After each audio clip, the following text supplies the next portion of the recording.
মহাকুম্ভ মেলার আসর বসেছে এলাহাবাদের প্রয়াগরাজে। আর প্রয়াগরাজের রাস্তায় যেমন এতদিন বিভিন্ন সাধু সন্তদের মিছিল বা শোভাযাত্রা দেখেছেন, আর আজকে বাংলার দর্শকদের জন্য রইল অঘোরী সাধুদের মাসান হোলি।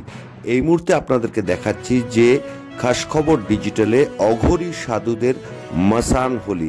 এই মাসান হোলি হলো ভস্য আর বিভিন্ন রকম রং দিয়ে অঘোরী সাধুরা প্রয়াগে প্রবেশ করছেন রীতিমতো বর্ণাঢ্য শোভাযাত্রার মধ্যে দিয়ে। তারা তাদের আধ্যাত্মিক কাজকর্ম এই প্রয়াগে শুরু করবেন মহাকুম্ভে মহাশাহী স্নানের মধ্যে দিয়ে। আগামী 13ই জানুয়ারি পৌষ পূর্ণিমার দিন যে কুম্ভমেলার শাহী স্নান চলবে আর তা শেষ হবে শিবরাত্রির পূর্ণ লগ্নে গিয়ে। আগামী 45 দিন ধরে কুম্ভ মেলায় এলাহাবাদের প্রয়াগরাজে বিভিন্ন সাধুসন্ত আখড়ারা আসছেন। এই মুহূর্তে দেখুন অঘোরী সাধুদের এলাহাবাদের প্রয়াগরাজে কুম্ভ মেলায় তারা মাসান হোলি খেলে প্রবেশ করছেন। সেই ছবি থাকলো বাংলার দর্শকদের জন্য।